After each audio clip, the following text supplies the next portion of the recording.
think of it then in the context of, like, I like to think about a lot of things in the context of a Venn diagram. I love Venn diagrams. Always ask, is there a Venn diagram for this? I'm telling you, it's fascinating when you do. So Venn diagram, those three circles, right? So on this, the intersection between climate, extreme climate, right, which is going to be about, that's going to be also an intersection with human behaviors about greenhouse gas emissions, what we need to do around carbon capture, right? Intersection between that, public health, and then how we're thinking about in terms of the intersection between that and education. Jeez, it, Lord Almighty. There's already a major IQ difference between the Chinese and the Americans, but with the way that things are going, we're absolutely screwed. By the way, also in China.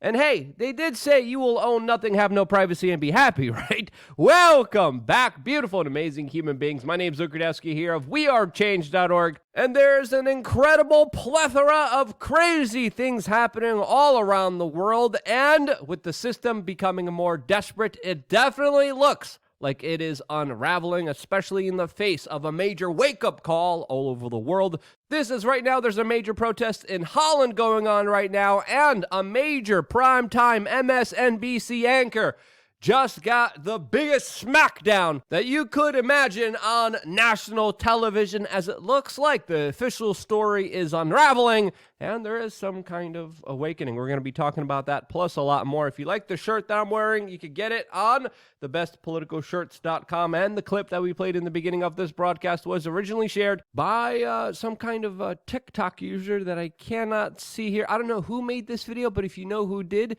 please let me know down in the comment section below so I could attribute them correctly, because this video highlighting the Chinese education system that, by the way, right now outnumbers the United States for the first time in the ranking of the best universities in the world, well outperforming Americans on math, science, and reading, of course, with such big American intellectuals like Kamala Harris lecturing us about the importance of Venn diagrams. Now, you compound that with our modern indoctrination system, education system that promotes wokeness and equity, with the fact with how the corporate media has been driving a divisive narrative and conversation in this country, it looks like the United States is in some big trouble. This, as of course, the alleged most prestigious, thoughtful institutions like the New York Times are literally writing about how there's no diversity inclusion in helmets, highlighting a white lady with dreadlocks complaining how she cannot put on a helmet. This, as the establishment also tells you to eat he-she chocolate, all in the name of serving some kind of woke equity deity, that they're even willing to do so by promoting some of the worst, most horrible individuals on the face of this earth. All of this as the corporate media is telling you that Ukraine is winning the war when they're losing the key strategic city of Bakhmut. They tell you exercise, especially if you're white, is dangerous for you and increases your risk of heart disease. They tell you drinking high fructose corn syrup, extremely processed detergent-like drinks, is going to somehow boost your testosterone, as primetime celebritards like Jimmy Kimmel take the stage on national television and specifically point out individuals like Aaron Rodgers who dare to ask the question of wanting to know who some of the world's most powerful people are who have gotten away with hurting thousands of children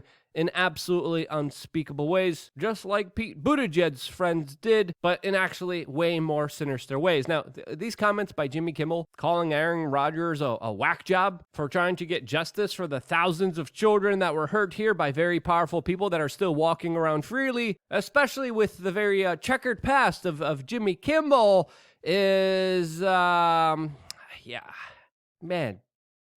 gee, come on, is making many Americans say today, tell me you're on the flight logs without telling me you're on the flight logs. And this is what the corporate media wants you to do. They want to obfuscate you, they want to make you to feel alone, and they want to ridicule you, and they want you to think that no one else thinks like you do. And this is why I created the bestpoliticalshirts.com, an actual website where you could get the shirt that I'm wearing right now featuring highlighting an American icon. Waffle House Wendy, with of course the context, become ungovernable. We also have a Trust the Science one, another one that reads, if you trust the government, you don't know history. I tested positive for freedom, and you would be shocked and surprised how many people will actually be coming up to you and saying, hey, great shirt, awesome. As these shirts are an awesome way of finding like-minded people in your neighborhoods, in your communities, at the grocery store, or whatever it may be. These conversations, especially the more salacious, spicy ones that we have that we cannot show you here on this broadcast, will absolutely make people feel not alone. Fight back against the larger billion-dollar financed PR marketing psyops while you do your lazy form of activism while meeting really cool people all around you. Trust me. If you're a shy, introverted person, some of these shirts might not be for you. But even then, I would ask you to get outside of your comfort box, start some conversations, and more importantly, represent and speak your bigger truths that cannot be censored in any way, shape, or form by having t-shirts in real life. Videos, podcast, memes, all of that could be just eliminated, deleted, downranked in the algorithm, demonetized, de-incentivized from even being promoted. But a shirt? Unless Mark Zuckerberg meets you in the real world and then physically takes it off of you, there is no way of censoring those ideas that are bulletproof and more important than ever at representing. So if you haven't had the chance, check out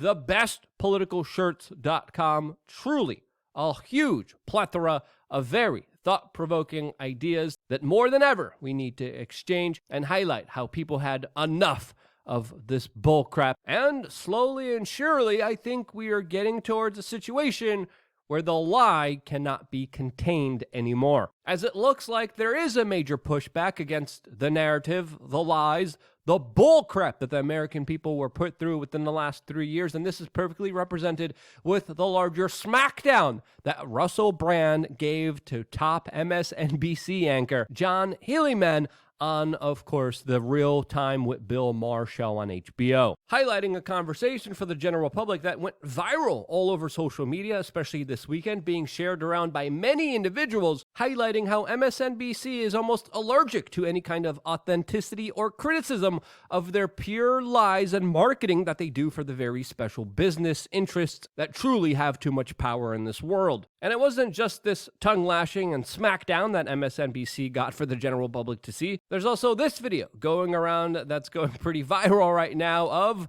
the President of the United States running from a question when directly asked if he would hold China accountable. This as the FBI and the Department of Energy have just released very damning information implicating a leak of a particular sickness 3 years ago that still Tedros Ras, a fat-bellied bureaucratic member of the Ethiopian government that is accused of human rights violations that now is working at the head of the World Health Organization, is still somehow defending as a natural event because of a very wet market in Wuhan. An official story that still somehow is being regurgitated, but is absolutely laughable in the face of the US government even contradicting themselves. Another major hallmark of the times changing dramatically right now is the fact that Robert F. Kennedy Jr. right now is openly bringing up the idea of launching a Democratic challenge against Mr. Biden for the 2024 presidency, as of course a lot of even mainline Democrats and corporate media stooges are questioning the ability of the current president to keep going at the current pace that he is going, especially with how old he is. With RFK Jr. saying specifically his wife has green-lighted the idea for a potential 2024 run for the presidency, acknowledging that he has already passed one of the biggest hurdles in order to do so. And if Robert Kennedy Jr. runs, you could bet your bottom dollar that the main topic of discussion is the lunacy that the American people were put through under the last 3 years by both the Democratic and Republican presidents of the United States. Hippie lady Marina Williamson also just decided to announce she's going to be running for the presidency in 2024, highlighting more problems for Biden. But with a Robert Kennedy Jr. presidential run, you could bet your bottom dollar that there's going to be things that the corporate media does not want to discuss, does not want to debate, that are going to be making mainline headlines. This as Robert Kennedy Jr. was also just recently seen hanging out with James O'Keefe, that during his speech at CPAC announced a new whistleblower and insider inside of the big pharma giant Pfizer, as O'Keefe's latest expose of this big pharma giant absolutely has left a lot of American people feeling speechless about the bigger truths he's exposed. This as today, The Telegraph has also another major bombshell specifically highlighting how the government with the British broadcasting system conspired a campaign of fear in order to keep the United Kingdom locked down, specifically highlighting leaked conversations that The Telegraph has verified of a UK government official asking, quote, when do we deploy the new, quote, variant to, quote, frighten the pants off of the public and ensure they comply with lockdowns? These are the leaked messages that The Telegraph is reporting between a very high-profile UK government politician, Matt Hancock, whose messages are very eye-opening to the general public that, of course, had to deal with 3 years of fear, propaganda, misinformation, and, of course, the corporate media with politicians screaming at individuals who just wanted to live their lives. Now, what was this conversation directly in relation to? What specific variant were they talking about? What kind of power did they hold? What was the response to this? What was happening behind the scenes? Well, we don't know, but there should be an investigation. Will the government investigate itself?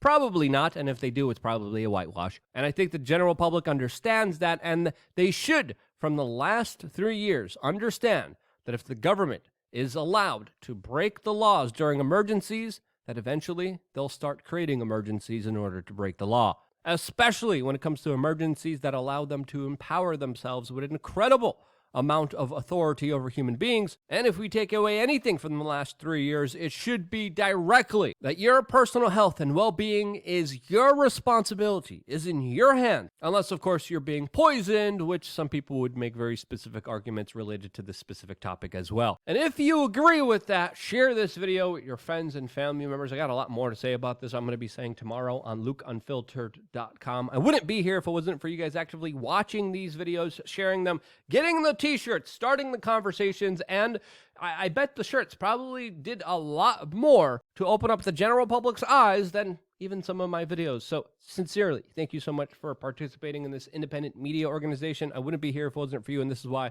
I love you guys. Stay tuned for more here on wearechange.org.